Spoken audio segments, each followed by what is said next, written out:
We are many.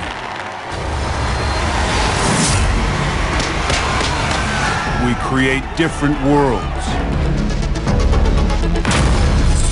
But mankind shares the same desires.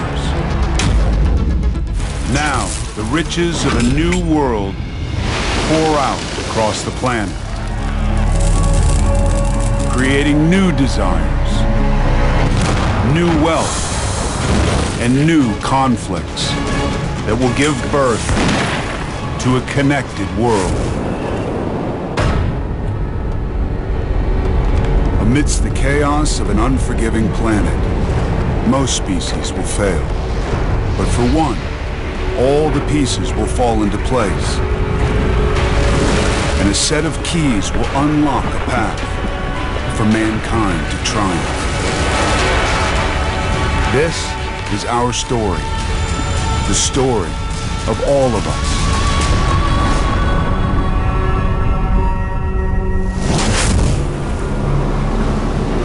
1579, the Pacific Ocean off the coast of South America. A ship on a mission that launches a new age of piracy. Small, fast, armed with 18 cannons.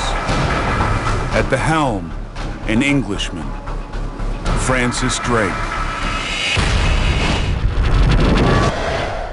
Farmer's son, fearless navigator, and the most successful pirate in history. In his sights, a Spanish galleon, loaded with a metal so valuable, it will change the world. Drake's secret partner in crime is the English Queen, Elizabeth I. Drake was given letters of reprisal, signed by the British Crown, which meant that he could go and raid Spanish shipping. What he did was piracy. He's already plundered over 70 Spanish ships. The King of Spain has put a price on his head. $10 million today. Dead or alive. The Spanish ship, the Cacafuego, heads for the coast of Panama with the most valuable cargo ever seen at sea. In its hold, 26 tons of silver from the Americas, worth $30 million today. Barrels thrown off the stern slowed Drake's ship down.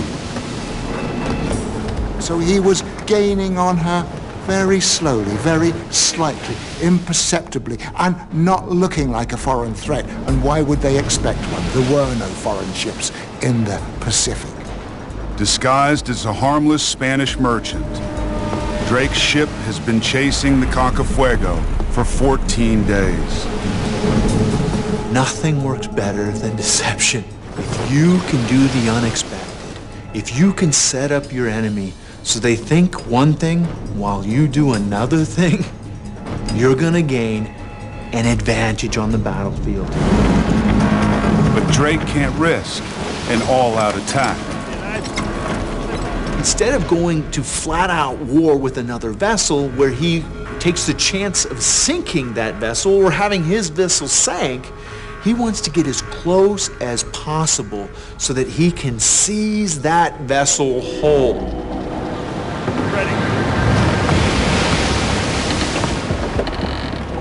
His plan, a surgical strike from close quarters to take out the Spanish galleon's main mast.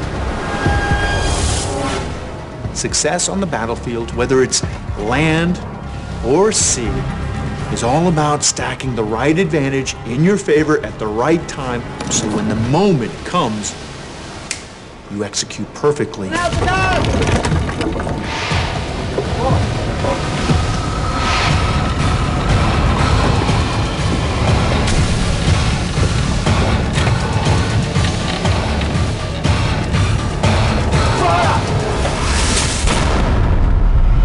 Two cannonballs chained together.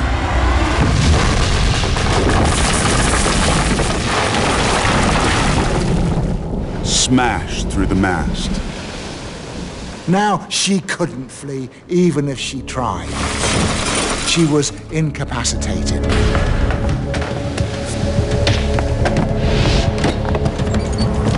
The richest pirate haul the world had ever seen. Enough to pay off England's entire national debt and fund its government for a year. American silver, the key to a new global economy that transforms lives in every corner of the planet. In 50 years, the Spanish and Portuguese have carved out vast new empires in the New World. From New Mexico in the north to Argentina in the south. And high in the Andes in South America. A discovery that will launch a new era in the story of mankind. Potosi, a mountain made of silver.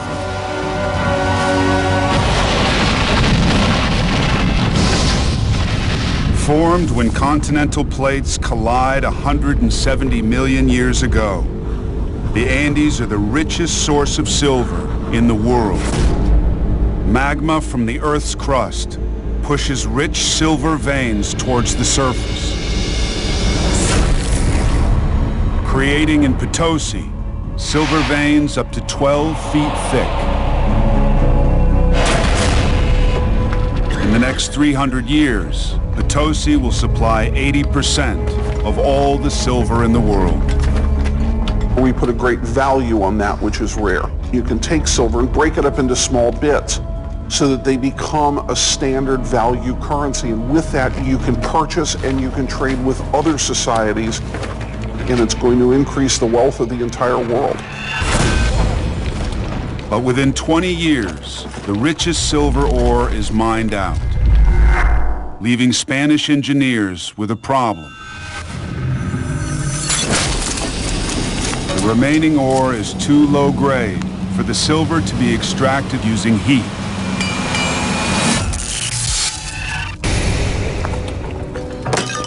Spaniards had never encountered anything like silver ore before and didn't know how to refine it. The techniques that they used actually just ended up boiling away the silver. The riches of America trapped inside its rocks. But in 1553, a man arrives with a secret formula, the key that unlocks the wealth of the New World. Bartolome Medina. Experimenter, innovator, entrepreneur.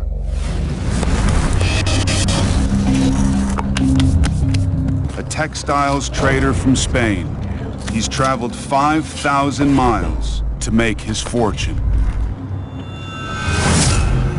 His idea will build new cities and empires, create new ways of living, launch new conflicts, and help to fund some of the man-made wonders of the world.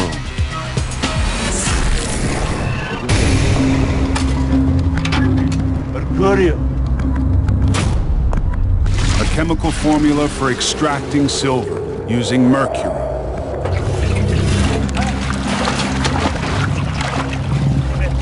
But at first, the method that worked in Europe fails.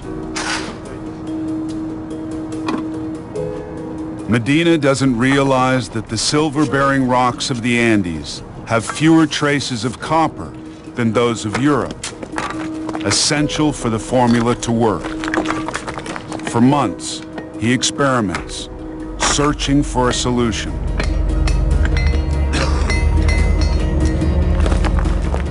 I've suffered mental anguish. I begged Our Lady to enlighten and guide me so that I might be successful.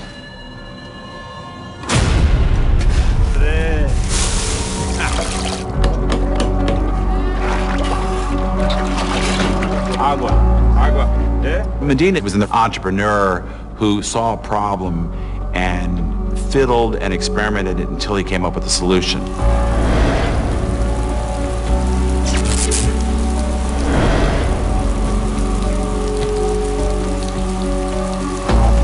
finally, a breakthrough.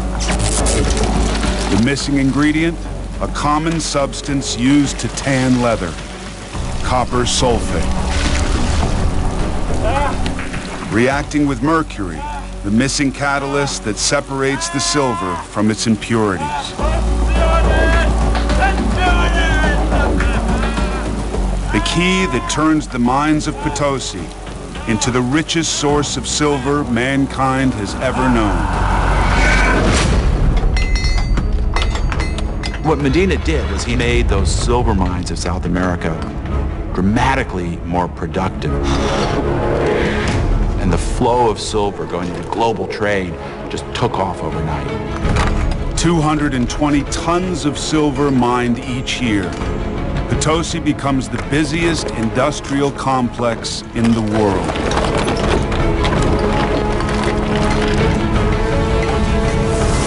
In each year, in 3 giant furnaces, the Spanish mint 2.5 million silver coins.